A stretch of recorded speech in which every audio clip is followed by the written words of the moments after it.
Here I am, showing up to a conversation that's been going on for years to poke and prod at something and add very little substance to a topic that's been talked about many times. While yes, the horse has been beat with a stick so many times that there's hardly a horse left, allow yet another super fruity 20-something-year-old to add another few pokes with the sharpest end of the stick too.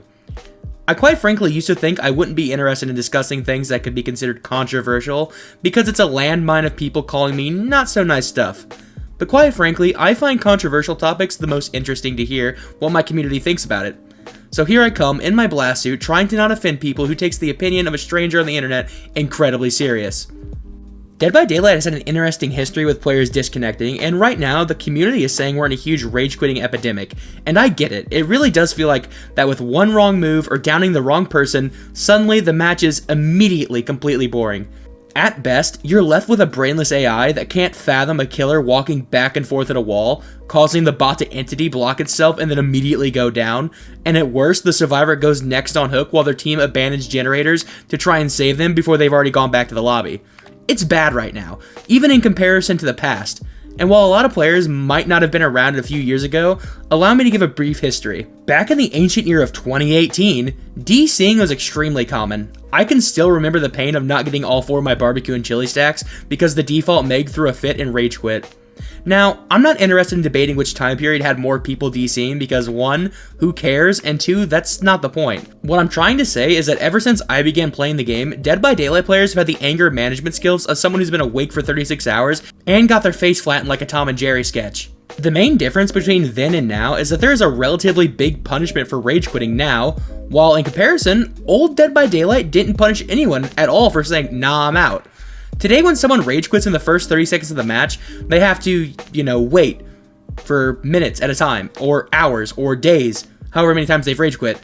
But I get it sometimes. I also don't want to play against the 4th Hillbilly in a row. But guess what?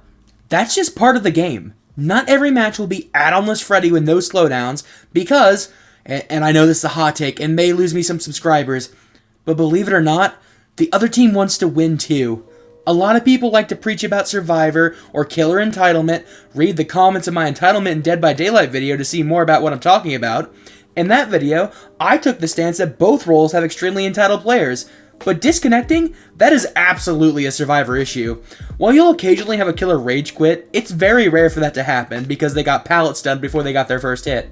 On the other hand, the Sable named Master Gooner 14 is walking up to a hook and pointing at it the second she hears Blight's terror radius. What causes this though? Why are so many people rage quitting compared to the relatively small numbers of the past few years? Well, as a spoiler, I don't know. I'm not Matthew Cote or Gandalf, but I can put together a few educated guesses. My first thought was one that I've talked about a few times on the channel, so let's just address the elephant in the room immediately. A lot of Survivor players just don't like a large majority of the killer cast. You can ask any number of players on what killers they do and don't like, and I'm positive they'll have more they dislike than they do like. And my response is, if you hate so many characters in the game, why even play? I don't even mean that in a snide or sassy way. I'm being completely genuine. If so many killers in the cast are not something that you want to play against, then stop ruining the game for everyone else and go play Stardew or something. The biggest example of this was the Skull Merchant, who got butchered because people couldn't be bothered to learn the 2-button combo that countered her entire kit. No, Skull Merchant was not fun to play against, but a 70% kill rate? Dog, she was never a strong killer, but so many people hated her for being cunty, so behavior took her license to serve away. Now let me make this crystal clear. I am by no means a Skull Merchant fan, but if you can look at the changes made to her and think, yeah, this is good, you may be a bit more entitled than you think. So once more for the people in the back, not liking a killer is not a justified reason to ruin the experience of 4 other people. I don't want to hear any of that, oh, but I bought the game, I can do what I want, garbage either, because guess what? So did the person playing the killer you hate. Anyways, make sure to subscribe if you like me yelling at you for being a goof. So the next possible reason I thought of has to do with the generally higher strength level that killers have these days. Even the weakest killers on the tier list can do well against most teams, which means the killers at the top of the list can be overwhelming for players at times. And instead of wanting to learn and improve against those players, people would rather disconnect than learn exactly how they can go about countering the singularity, which by the way is relatively easy to understand. But why do that when Alt plus F4 is real sexy? That felt gross to say, I didn't like that.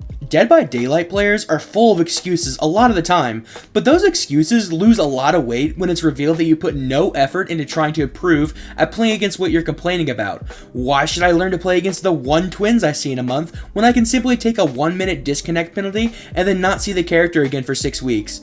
I think this is a pretty likely reason for a lot of rage quitting because I notice it often when I play some of the high tier killers I enjoy, like Singularity or the Unknown. Even when I play Survivors, I've had teammates rage quit as soon as they hear a nurse screech, and I'm sure you've seen that too. I don't have many creative ways to say that this is such a miserable thing to experience, because now, as killer, I have to just brainlessly run after a bot who will take no effort to play the game, and as a survivor, I have a teammate that wastes every resource and is quite frankly petrified of the terror radius. Which, side note behavior, please continue to improve the bots, thank you very much. Well, with all this being said, what can be done to help combat this issue? Well, as I said earlier, I really don't know. If you increase disconnect penalty timers, you potentially punish someone who had their internet crash, and for the people who just want to give up, they can go next on hook. It's an almost unsolvable issue, and that's not just me saying it. Every time a developer has answered a question relating to this, they've had nothing to say in terms of improving the situation. And while that may be disheartening, I think it's the right decision. The only viable option would be removing the ability to unhook yourself, and that would, in my opinion, take away some of the charm of the game. 4% is so well known as a meme in the community that it can sometimes cause entire matches to be halted while everyone respects the survivor that pulled off the 4%. Removing this, quite frankly, is going to take Dead by Daylight further from the identity that it has. And if you look at killers like Sadako and Freddy, something losing its identity is, quite frankly, downright sad. For some good news though, I don't think this issue is bad enough to kill Dead by Daylight. The game is an absolute titan, and a few thousand salty dweebs aren't going to slow it down. Unfortunately, I do think that's enough to make the game much less fun for the entire community, because one person's deciding they're not going to allow anyone else to enjoy the game. It is worth remembering, though, that this has been an issue that has historically popped up and faded away. It's strange, and we're going to have to wait and see if this one fades away soon, but until then, the disconnect epidemic lives on. Let me know any ideas you have to try and improve this. I really do think this is relatively unfixable, we just have to hope it dies down. But maybe someone has some clever ideas I haven't heard yet. If you enjoyed the video, please consider leaving a like, because it helps me out a lot. If you're interested in me and my content, please do subscribe. I have a ton of videos similar to this for you to watch right now if you'd like. We're trying to hit 1,000 subscribers by the end of the year, and your help would be greatly appreciated. My community Discord, as well as my Twitch, where I stream every morning on weekdays, Central Standard Time, are both linked in the description. With all of that out of the way, my name is Kasir, and I hope I will see you guys next time. Bye bye, and thank you for watching.